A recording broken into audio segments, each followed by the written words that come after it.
पिछले 2 भागों में आपने सुना कि आकाश, यश और गौरव ये तीनों दोस्त छुट्टियां बनाने एक ऊंचे पहाड़ की घाटियों का सफ़र तय करने चले थे। ये वो पहाड़ था जहां वो पहले भी आ चुके थे, मगर इस बार बात कुछ और ही थी। इस बार ये पहाड़ शाम ढलने से पहले जितना शांत और मन को मोह लेने वाला दिखाई पड़ता था, रात होते ही यहाँ सन्नाटे भी चीख चीख कर शोर किया करते थे। कहीं दूर बसे इस पहाड़ी मोह को एंजॉय करने आया आकाश, गौरव और यश चले तो आए थे, मगर यहाँ से वापस लौट पाना उनके लिए जान का सौदा बन चुका था। आखिर ऐसी क्या गलती थी उन तीनों की जिसकी सजा गौरव को अपनी जान देकर चुकानी पड़ी? आखिर क्या हादसा हुआ था यहाँ जो रह रहकर आकाश और यश के रोए खड़े करे जा रहा था? आखिर क्या राज है इस श्रापित पहाड़ी का? अब आगे। आकाश थके पैरों से भागते भागते अंधेरों के बीच अब पहाड़ी की ढलान की ओर जाने लगा। यहाँ से पहाड़ी के नीचे का रास्ता मानो अंधेरों में दूर दूर तक फैली वीरानी की धुंध में समाया हो। थकान में तर आकाश कभी रोने लगता तो कभी हाफते कदमों के साथ दौड़ने। भागते भागते उसे दिशा का कोई अंदेशा ही ना था। वो तो बस अपनी जान लगा उस जगह से दूर जाना चाहता था। अपनी पूरी जिंदगी में वो भागते इतना ना थका था। वीरानी में कोसों दूर कहीं बिंदु के समान एक रोशनी दिखाई पड़ती थी। आकाश थकान में चूर हो कभी चलने लगता तो कभी हाफते नीचे गिरने को हो रुक सा जाता। अब आकाश को यकीन हो चला था कि यश और गौरव को उस पहाड़ी बुढ़िया ने अपना ग्रास बना लिया था और अब उनके जिंदा होने की कोई उम्मीद नजर नहीं आ रही थी।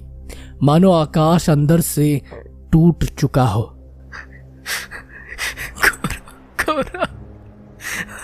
यश यश रह रह कर सोचते हुए उसे यश की आखिरी चीखें रुला देती थी। दोस्तों को इस तरह खोने का गम उसे अंदर से खोखला कर रहा था। मानो अब वो भी इन पहाड़ी वादियों के सन्नाटों में अकेला भटक जाएगा, सोचते हुए कि अब किसी भी पल वो भी उस बुढ़िया का शिकार बन जाएगा।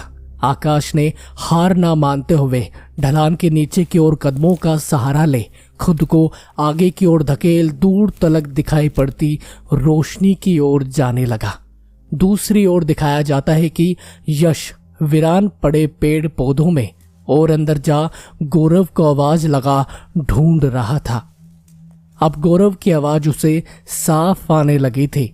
यश आवाज का अंदेशा लगा टॉर्च की रोशनी में गौरव को ढूंढ रहा था। गौरव गौरव, हाँ भाई, आवाज देता रहे, मैं बस पहुंचने वाला हूँ।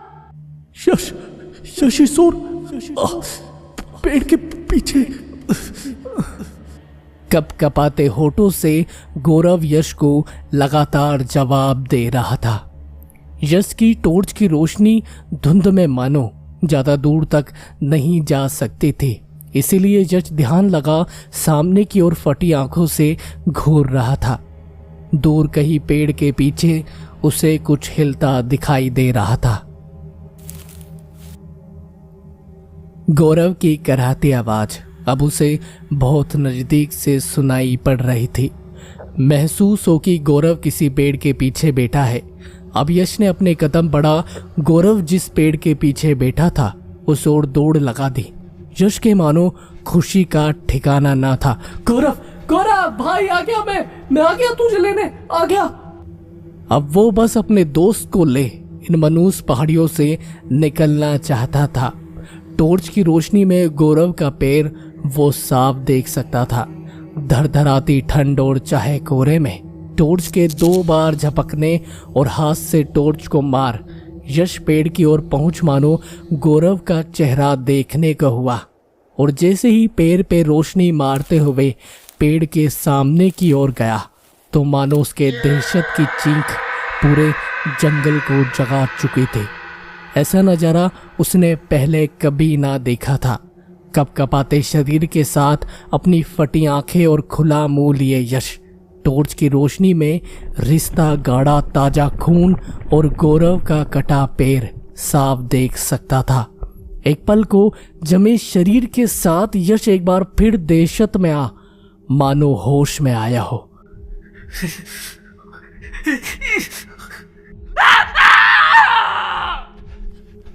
वो चीख पुकार मचाते हुए वापस वीरानी से बाहर की ओर भागने लगा। टॉर्च की रोशनी और पसीने में तर यश बेसुध भागे जा रहा था। टॉर्च की रोशनी हिलते हाथों के साथ यहां वहां पड़ती रही। भागते भागते धुंध में कहीं उसकी टॉर्च की रोशनी में अचानक यश को एक पल के लिए गौरव पेड़ के सिरहाने बैठा दिखा।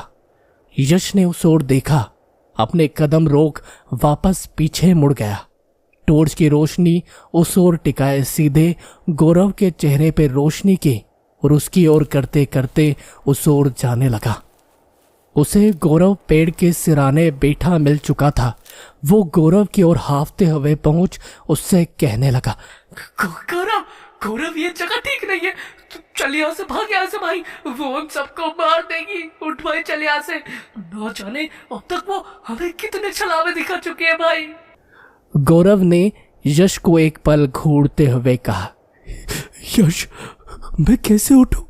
मेरा पैर तो देख। यश गौरव के चेहरे से होते हुए शरीर को टॉर्च दिखा। जब नीचे ले गया तो यश एक जोर का झटका खा पीछे की ओर जा गिरा।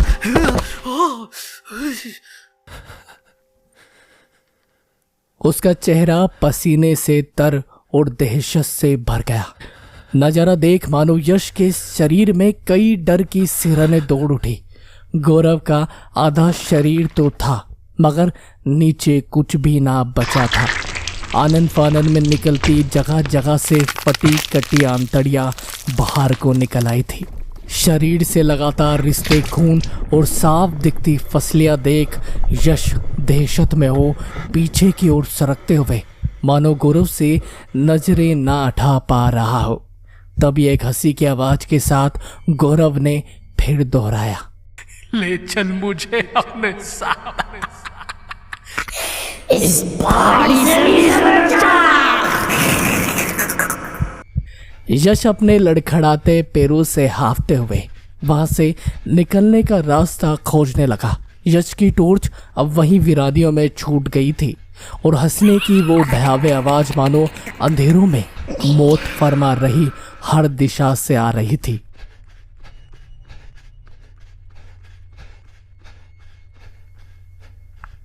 घुप अंधेरे में यश को अपनी हाफती सांसें और कदमों पे पड़ते पत्तों की आवाज सुनाई पड़ रही थी। रास्ते की खोज में वो बेहताशा भागे जा रहा था। ठोकर लग गिर यश के घुटने से खून बहने लगा।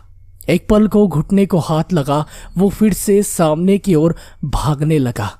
हर तरफ केवल अंधेरा पसरा था। पहाड़ी के विशाल पेड़ भी मानो यश के साथ भारी कदमों से दौड़ने लगे थे। यश बेहताशा धड़कते दिल के साथ पागलों की तरह अंधेरे में आकाश को आवाज लगा भागे जा रहा था। आकाश आकाश आकाश। कुछ देर भागने के बाद कदमों की आवाज बदलती सुन यश ने नीचे देखा तो वो अब सूनी सड़क पे आ चुका था। रास्ते के बाईं ओर अपने लड़खड़ाते कदम बढ़ा यश आकाश को खोजने लगा। दूसरी ओर आकाश रोशनी की ओर गिरते पड़ते चले जा रहा था। भागने की हालत अब उसमें ना बची थी। यश को मौत के घाट उतरते सुन आकाश मानो कुछ पलों का मेहमान रह गया था। डरते सहमते अपने पीछे देखते हुए आकाश किसी घोड़े के कदमों की टाप सुन सकता था। उसे अपने कानों पे यकीन नहीं था कि इन वीरानी भरे अंधेरों में घोड़े के भागने की आवाज कहाँ से आ रही थी। अपने हाफते कदम रोक आकाश घुप अंधेर भरी सड़क की ओर ताकने लगा। चांद की मंद मंद रोशनी में घोड़े की टाप करीब आती जा रही थी। हर ओर पसरे सन्नाटे और सर्द हवाएं अपने जोर पे थी। कानों में केवल घोड़े के करीब आने की आवाज आकाश को पसीने से तर बेचैन कर रही थी। सड़क के सामने की ओर घूरते आकाश को जब आवाज साफ होते होते करीब आती महसूस हुई तो मानो जैसे घोड़े के कदम अब भागना छोड़ चलने लगे थे, जैसे उसने भी आकाश को वहां खड़े देख लिया था। कुछ पल की खामोशी के बाद अंधेरे में सड़क पे रुके घोड़े के कदम आकाश को अंदर से झंझोर गए। आकाश की नजरें नीचे रोड पे टिकी थी। अंधेरे में सड़क के नीचे से होते हुए घोड़े के कदमों की ओर देखते देखते घोड़ा अब रुक चुका था। एक पल उसके कदम देख आकाश को महसूस हुआ कि घोड़े के पैरों से ढेर सारा खून रिस रहा था। आकाश मानो अंदर से सिहर उठा। फटी आंखों से घोड़े के शरीर को देखते हुए घोड़े की ओर देखा तो ऐसे नज़ारे की मानो आकाश को उम्मीद भी ना थी। खून में सने घोड़े का शरीर तो था मगर उसकी कोई गर्दन ही ना थी। उसकी जगह फव्वारे के समान रिश्ता खून घोड़े के कदमों से हो सड़क को लहूलुहान कर रहा था। गूंजती चीख के साथ आकाश वहीं घुटनों के बल गिर गया। फटी आंखों से सर कटे घोड़े को देख उसकी रूह कांप चली थी। कुछ पल ये नजारा देखने के बाद अचानक वो घोड़ा बिना सर के आकाश को खोजने लगा, जैसे उसने आकाश के डर को महसूस कर लिया हो, जैसे उसे पता हो कि आकाश यहीं कहीं है। अंधेर वादियों में इस तरह रिश्ते खून में कटी गर्दन का अश्व किसी की भी रूह हलक को ला सकता था। आकाश को अंधेरे में ढूंढता हुआ जरा करीब आ घोड़ा एकदम से निढाल हो नीचे गिरकर मर गया।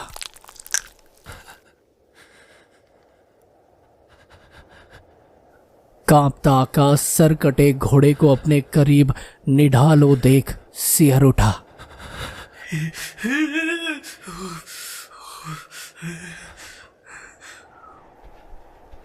कांपते हाथों के सहारे खड़ा हो बेहताशा आगे की ओर लड़खड़ाते कदम ले भागने लगा।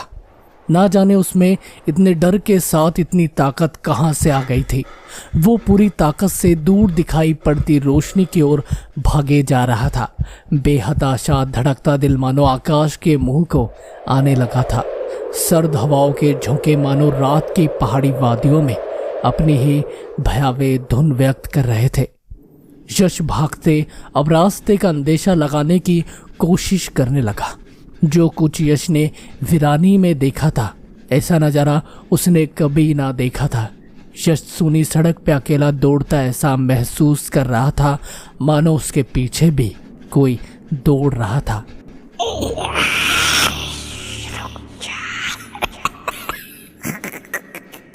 पसीने गर्दन से चू नीचे शर्ट को भिगो रहे थे मगर यश की हिम्मत ना थी कि पीछे एक टक देख भी सके। ठंडी वादियों में पसीने भी बर्फ की बूंदों के समान लग रहे थे। यश सड़क पे भागते भागते सड़क के घुमाव के साथ घूम अब सामने दिख रही बिंदु के समान रोशनी देख सकता था। चांद की रोशनी में वादियों के नज़ारे सफ़ेद नीले दिखाई पड़ रहे थे, जैसे केवल एक सड़क हो और हर तरफ गहरी नीली खाई। यश दूर से दिखाई पड़ती रोशनी को देख आकाश भी उसी ओर गया होगा सोचते हुए तेज कदमों से दौड़ने लगा। हाफते कदम यश को चकनाचूर कर रहे थे मगर पीछे आती मौत उसे भागने पे मजबूर। रुक जा यश। ये रात सच में जिंदगी और मौत पर झूल रही थी। गहरी सांसें भरते तेजी से दौड़ते हुए यश सुनसान सड़क पे किसी भारी सी चीज के कदमों पे जोर से टकरा जाने से नीचे गिर गया। उसके पैर में मोच आ चली थी। नीचे गिरा यश पीछे देखने को हुआ तो सड़क के बीच कुछ अस्त व्यस्त हालत में पड़ा था। अपना पेड़ संभालते हुए यश उस चीज के पास थोड़ा सरकते हुए गया तो ठीक से देख यश बैठा का बैठा रह गया। उसका खून शरीर से नीचे उतर चला था, मानो चारों ओर खामोशी छा गई हो। इसी दौरान सड़क के कई आगे दौड़ रहा आकाश रुक सा गया था। उसने अपने कदम रोक अब चलना शुरू कर दिया था। दौड़ जाने की ताकत अब उसमें ना बची थी। बेहताशा दिल की धड़कनें मानो कानों तक सुनाई पड़ रही थी। अब रोशनी ज्यादा दूर तलक ना दिखाई पड़ती थी। बस कुछ और देर आकाश, कुछ और देर। अपने आप को हिम्मत देता आकाश पैदल पैदल आगे जाने लगा। पीछे की ओर यश अपने सिहर चुके कदम लिए बैठा का बैठा रह गया था। सड़क किनारे काले बैग में किसी का बदन पड़ा था। यश कांपते होठों और डर में भीगी आंखों से वीरानी की ओर देख अंधेर घुप डर को एक बार फिर महसूस कर सकता था। उसके सामने सड़क के बीचों बीच पड़ा काले बैग में कुछ भी हो सकता था, मगर यश के दिमागी जद्दोजहद बार बार उस बात को नकारने की कोशिश में जुटा था। जैसे तैसे उसने अपने आप को हौसला देते हुए काली पन्नी के बैग को अपने हाथों से टटोल कर देखा तो उसे कुछ गीला गीला महसूस हुआ। उसके हाथ उसी गीले पदार्थ से भीग चुके थे। अपने चेहरे की ओर हाथों को ला यश उस चीज को समझने की कोशिश करने लगा, मगर अंधेरा होने की वजह से चांद की सर्द रोशनी में उसे वो समझ नहीं आ रहा था। थोड़ा और आगे सरक यश अब काले बैग को अपने हाथों से फाड़ने लगा। उसका डर उसे ऐसा करने पे मजबूर कर चला था। बैग के ऊपर की पन्नी फाड़ अब यश के हाथों में किसी के बाल और सर था। अपने हाथों और फटी आंखों से उस सर को महसूस कर यश उसे पहचानने की कोशिश करने लगा।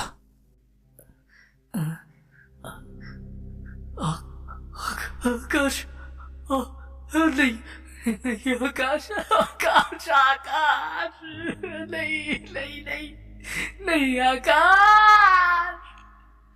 यश को अब महसूस हो चुका था कि यह आकाश की ही लाश बैग में रखी थी। आकाश के सर को अपने हाथों से मजबूती से पकड़ मात्र से ही आकाश का सर अब यश के हाथों में आ चुका था।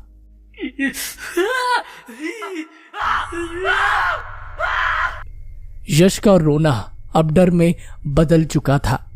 पूरे काले बैग में आकाश के कटे फटे बॉडी पार्ट्स रखे थे, जिसमें से आकाश का सर यश के हाथों में था।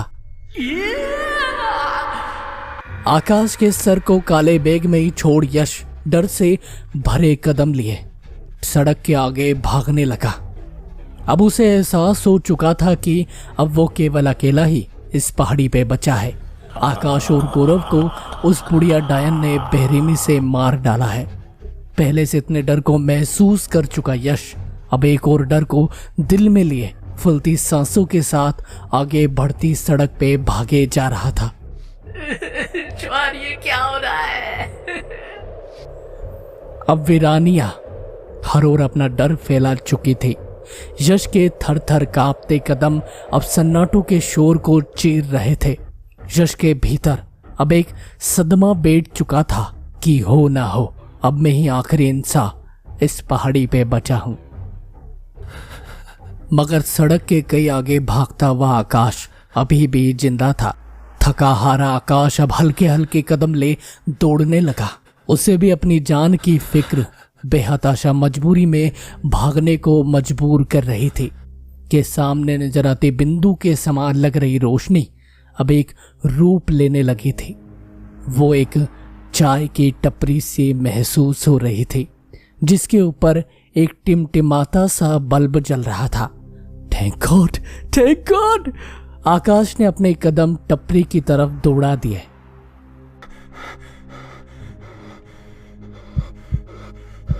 इसी बीच यश सड़क के बीच बेहताशा कदम लिए दौड़ रहा था।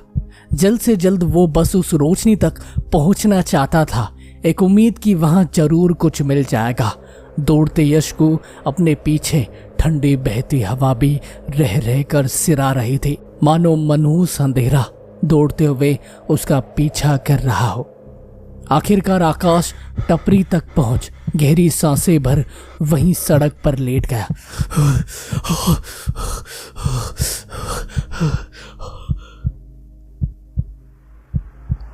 उसमें जान और होश दोनों ही अब तेज धड़कती धड़कनों के साथ कम बचे थे। आकाश बेहोश हो पाता इससे पहले ही चाय वाले ने आकाश को सड़क पे यूं गिरता देख एक पानी का मग भरकर आकाश के चेहरे पे कुछ छींटे मारने लगा। एक थकान के ट्रोमा से बाहर आ आकाश अब होश में आ चाय वाले की शक्ल देख सुकून से भर चला कि अब जान बच गई। अपने कंधे का सहारा लगा। टपरी वाले ने आकाश को अपने पास रखी स्टूल पे बैठा दिया और पीने का पानी पकड़ा उससे पूछने लगा, बाबूजी कहा हुआ तुम्हें? तुम ठीक तो आ? तबीयत सही नहीं का? इतनी रात गए इस भीषण वादी में से कहाँ दौड़त आए हो? कोनो ध्यान नहीं है का? ये पहाड़ी छलावे का और पहाड़ी डाकिन का? ठीक हो तुम्हें? उसकी बातें सुन आकाश अब भीतर से होश में आने लगा था। उसे सुकून था कि इस पीहड़ में एक आदमी तो कम से कम उसकी सलामती चाहता था। आनन फानन में आते सवालों का जवाब बस आकाश ने इतना दिया कि वो डायन वो मेरा पीछा कर रही है, मेरे दोस्त को मार डाला उसने, सिर्फ मैं ही बचाऊं, सिर्फ मैं ही बचाऊं। पानी का लोटा अपने सर से बदन पे डालते हुए आकाश कह चला। ये बात सुन टपरी वाले ने अंधेर गुप्त सड़क की ओर किसी के आते कदम सुन कहा, अगर आप ही जिंदा रहे हैं बाबूजी तो वो कौन है? अपनी ठंडी पड़ चुकी गर्दन धीमे धीमे घुमाता आकाश पीछे सड़क की ओर देखने लगा तो वहां से एक आदमी चलता आ रहा था। उसकी हालत भी अब ना के बराबर सी लग रही थी। अपने लड़खड़ाते कदम लिए यश टपरी की ओर किसी जोम्बी की तरह बढ़ रहा था जो रात के सन्नाटों में टपरी वाले और आकाश के होश उड़ा रहा था। थोड़ी देर उसे देखने के बाद आकाश को समझ आ गया कि ये तो यश है। यश यश भाई, यश तू जिंदा है, तू बच गया मेरे भाई। यश यश मैं हूँ आकाश। अपनी आधी भुजी आंखों और धीमी पड़ती सांसों से यश आकाश की ओर देखने लगा कि पानी का एक मग यश के सर पे डाल आकाश उसे होश में लाने की कोशिशें करने लगा। ले पानी भी यश, मैं हूं आकाश, हम बच गए भाई, हम बच गए। ये देख टपरी, ये देख। अपनी गर्दन खुशी से पीछे घुमाते आकाश की हंसी अब एकदम से मानो गायब सी हो गई। पीछे का नजारा उसकी आंखों में मानो धूल सी झोंक गया हो। ये क्या? पीछे रोशनी नुमा टपरी की जगह एक सालों से बंद पड़ी टपरी ही दिखाई पड़ रही थी। एक ऐसी टपरी मानो सालों से किसी ने उसे खोलना तो दूर छुआ तक ना हो। वो रोशनी, वो आदमी कहाँ गया? ये सब क्या है? यश की तरफ डरी सहमी आंखों से देखते आकाश यश की हालत देख सहम गया। ये क्या हो गया तुझे? क्योंकि यश के सर से होते हुए खून उसके शर्ट को भिगो रहा था, मानो पानी के लोटे से पानी की जगह खून उड़ेल दिया गया हो। यश अभी भी अपनी अद्भुत आंखों से आकाश को देख रहा था। पास पड़ी पत्थर की स्टूल पे यश को बैठा आकाश उसे होश में लाने की कोशिश करने लगा। यश भाई तू ठीक है? यश होश में आ भाई, हमें अभी यहां से निकलना होगा। वो पहाड़ी डायन हमारा पीछा नहीं छोड़ेगी भाई। अपने आप को होश में लाता यश अब कुछ कुछ होश में आने लगा। आकाश आकाश तू तो मर चुका। सड़क बीच तू जिंदा कैसे? पानी। अपने आप में ही कई सवाल बड़बड़ाता यश पानी पानी करने लगा, मगर पानी अब कहीं नजर आना तो दूर नसीब तक ना था। मगर तभी पीछे से आता एक हाथ पानी का लोटा अपने हाथ में लिए आकाश के कंधे की ओर आ गया। लो पानी बाबूजी। एक सिहरन आकाश के शरीर को झंझना गई। अपनी जगह से उछल जरा दूर होते हुए आकाश ने जब पीछे देखा तो वही टपरी वाला आदमी पानी लिए एक मुस्कान के साथ खड़ा था। आकाश की टपरी की ओर जाती डर से भरी नजरें रोशनी की ओर देख वहीं ठहर गई। अब टपरी वापस वही रोशनी बिखेरे हुई थी। अपने दोस्त को बचा ले बाबूजी, पानी ले। अपने थरथराते हाथ से पानी का लोटा ले आकाश यश के होठों पे पानी लगा, उसे पिलाने लगा। मगर पानी पिलाते पिलाते ही रोशनी में दिखते पानी का कलर हल्का लाल होने लगा था, जिसमें आकाश का ध्यान जाने से पहले ही यश पूरा पानी पी चला। अब होश में आता यश आकाश को गले लगा रोने लगा। भाई भाई मुझे उस जंगल में नहीं जाना चाहिए था। वह गौरव का अधकटा शरीर और सड़क पे तेरी लाश के टुकड़े बिखरे थे भाई। मुझे लगा मैं अकेला ही मर जाऊंगा। वो तो होना ही है बाबूजी। टपरी वाले की आवाज सुन आकाश और यश दोनों एक साथ उसे देखने लगे। क्या क्या क्या क्या क्या मतलब? आकाश कह चला, नहीं हमारी मतलब आप ही दोनों का ये पहाड़ी में डाकिनी से सामना हुआ का बड़ी खतरनाक मालूम होती है बाबूजी। यहाँ जो भी आवत है वो किसी को जिंदा ना जाने दे।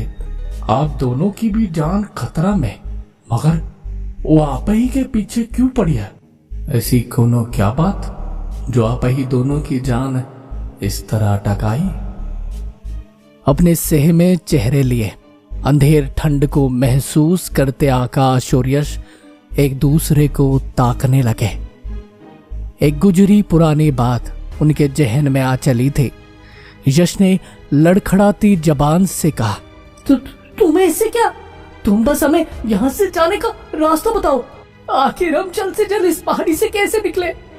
तुम नहीं जानते हमारे साथ इस पहाड़ी में क्या क्या हुआ है। हमारी कोई दुश्मनी नहीं है उस बुढ़िया से। एक टक उन दोनों की आंखों में देख टपरी वाले ने एक गंभीर सी आवाज में कहा, दुश्मनी तो हाउ बाबूजी, भूल गए वो दिन जब तुम ही तीनों अपनी जीप से इस पहाड़ी पे आए मालूम हुए थे? ठीक आज ही के दिन की तरह वही मंदिरा पान भरी मस्ती और मजा उठाने को भूल गए बाबूजी, या हमें याद दिलाया आप ही का? आकाश और यश जिस दास्तां से अब तक घबरा रहे थे उसकी कहानी अब शुरू हो चली थी।